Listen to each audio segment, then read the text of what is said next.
ہم نہیں مانیں گے اگر کسی اور کو جو سینیورٹی پر پورا نہیں اترتا اگر چیف جسٹس بنایا گیا. ہم انشاءاللہ تعالی ملک کی تحریک چلائیں گے وکلا کی، فائنلائز جلد کر کے انشاءاللہ ان کی میٹنگ کال کر کے ایک سارے پاکستان میں کال دیں گے. ہم ایک ایکشن کمیٹی بنائیں گے جس میں ہائی کورٹ بار ایسوسی ایشن کے سارے صدور ہوں گے، جس میں پاکستان بار کونسل کے ممبرز ہوں گے، جن میں سپریم کورٹ بار ایسوسی ایشن کے سابقہ صدور ہوں گے، جس میں اور بار کونسل ساری بار کونسلز کے نمائندے ہوں گے صوبائی بار کونسلز کے. رحیم، میں سب سے پہلے آپ سب کا شکریہ ادا کرتا ہوں کہ آپ نے اتنے شارٹ نوٹس پہ تشریف لائے اور ہمارا موقف جو ہے سننے کا موقع، بیان کرنے کا موقع دیا. میں سب سے پہلے یہ کہنا چاہتا ہوں کہ کل کا دن اور آج کا دن دو تاریخیں جو ہیں پاکستان کی تاریخ میں سیاہ ترین دن ہیں، جن میں کہ ایک آئینی امینڈمنٹ بظاہر پاس کی گئی ہے اور جس نے آئین کا حلیہ بگاڑ دیا، جس نے عدلیہ کو بے بس اور کمزور کیا اور اس پر بے شمار حملہ ہوا ہے اس آئینی ترمیم میں. لہذا ہم وکلا اس آئینی ترمیم کو مکمل طور پر مسترد کرتے ہیں. ہم سمجھتے ہیں یہ آئینی ترمیم جو ہے یہ ایکسٹرا کانسٹیٹیوشنل ہے.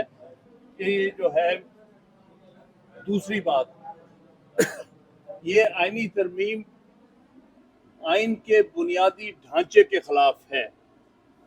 یہ آئینی ترمیم ہو نہیں سکتی کیونکہ آئینی ترمیم کے لیے ضروری ہے کہ آئین کے بنیادی مقاصد اور بنیادی فیچرز اور بنیادی ڈھانچے کے مطابق ہو.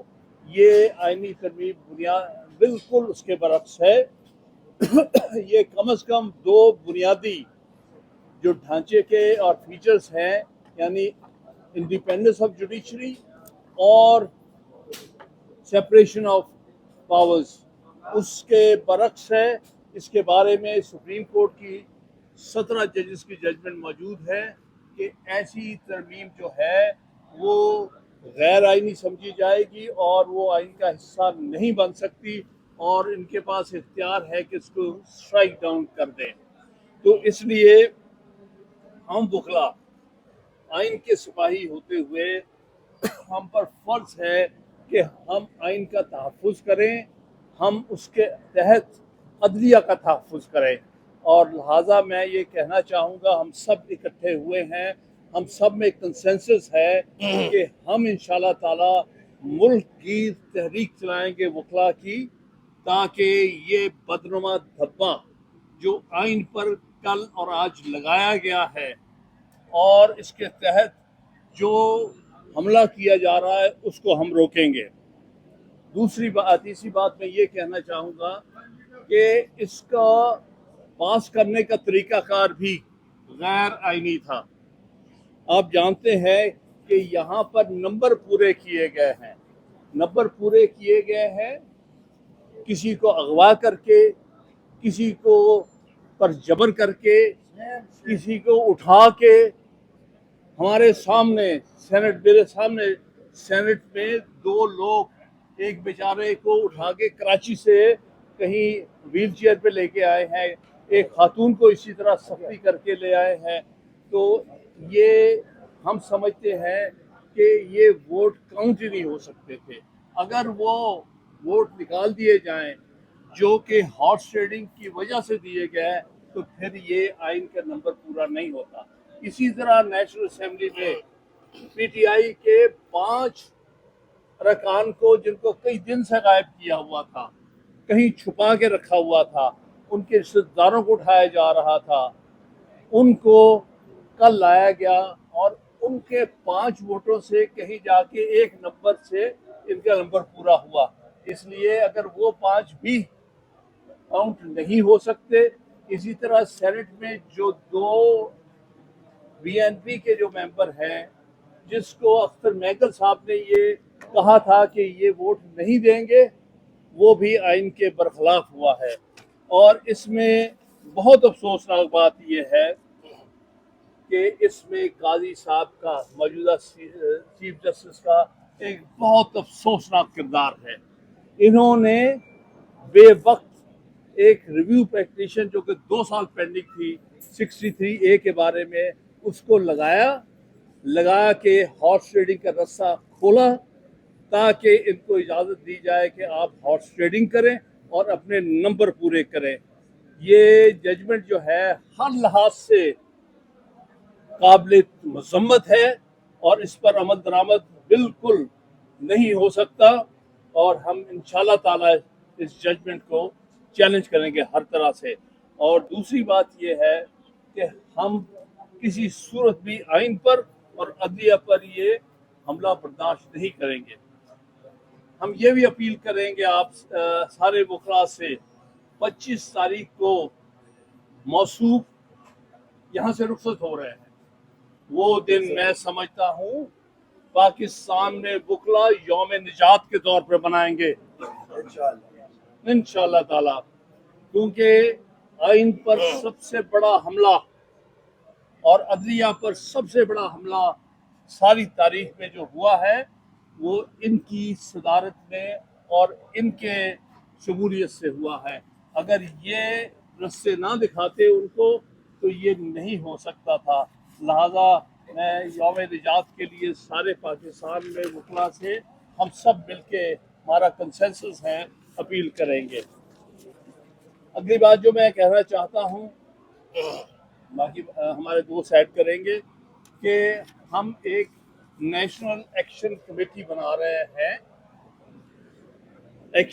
یہ تحریک چلانے کے لیے. جس طرح ہم نے 2007 میں بنائی تھی، جس طرح ہم نے 2002 میں بنائی تھی LFO کے اگینسٹ، اور جس طرح چیف جسٹس کے خلاف جو اقدامات ہوئے تھے 2007 میں اس کے خلاف، اسی طرح آج پھر ایسا معاملہ ہے جس میں آئین اور قانون کی دھجیاں اڑ رہی ہیں.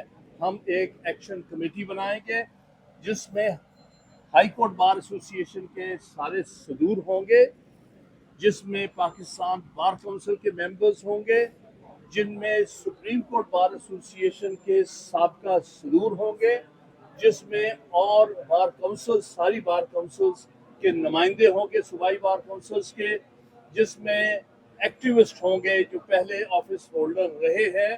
اور ہم فائنلائز جلد کر کے انشاءاللہ ان کی میٹنگ کال کر کے ایک سارے پاکستان میں کال دیں گے کہ ہم نے یہ موومنٹ کیسے آگے لے کے جانی ہے. اور اس میں ہم نے human rights societies, civil society اور بھی جو لوگ ایکٹیوسٹ ہیں، کیونکہ آپ نے دیکھا ہوگا آج بہت لوگوں نے اس کو کنڈیم کیا ہے وکلا کے علاوہ، لیکن چونکہ ہراول دستہ وکلا ہے، کیونکہ آئین کا تحفظ کرنا ہمارا پہلا فرض ہے، عدلیہ کو تحفظ دینا ہمارا پہلا فرض ہے، لیکن ہم ساتھ ساتھ امید کریں گے کہ ہماری عدلیہ بھی اگر وہ اس وقت آئین کے لیے اپنی حفاظت کے لیے اپنے آپ کو ڈیفینڈ کرنے کے لیے نہیں کھڑے ہوں گے تو ان کے نتائج سب سے زیادہ انہیں بھگتنے پڑیں گے. لہذا میں ایکسپیکٹ کرتا ہوں کہ 25 تاریخ کو اس شخص کے جانے کے بعد کوئی انشاءاللہ تعالی عدلیہ اپنے تحفظ کے لیے کام کرے گی. ایک بات اور آخر میں کروں گا کہ ہم سب وکلا بلیو کرتے ہیں سینیورٹی پرنسپل پر. ہم نہیں مانیں گے اگر کسی اور کو جو سینیورٹی پر پورا نہیں اترتا اگر چیف جسٹس بنایا گیا. 26 اکتوبر کو صرف اور صرف منصور علی شاہ جو کہ سب سے سینئر جج ہے اس کو چیف جسٹس وکلا برادری مانے گی. ہم کسی اور کو نہیں جو آؤٹ آف ٹرن جس کو چیف جسٹس لگایا گیا. اس پر ہمارا پہلے بھی جب سجاد علی شاہ کو بنایا گیا تھا جان صاحب کو اگنور کر کے، تب سے ہم نے تب بھی موومنٹ چلائی تھی اور ہم کامیاب ہوئے تھے. اور سن 1998 میں اسد علی کیس میں ججمنٹ حاصل کی تھی جس میں کہا تھا یہ ہر صورت آئین کے لیے، آئین کے تحفظ کے لیے ضروری ہے کہ chief justice of Pakistan senior most جج ہونا چاہیے. میں ان الفاظ کے ساتھ آپ کا شکریہ ادا کروں گا اور آپ سب دوسرے دوست جو ہے وہ آپ کو اس کے بارے میں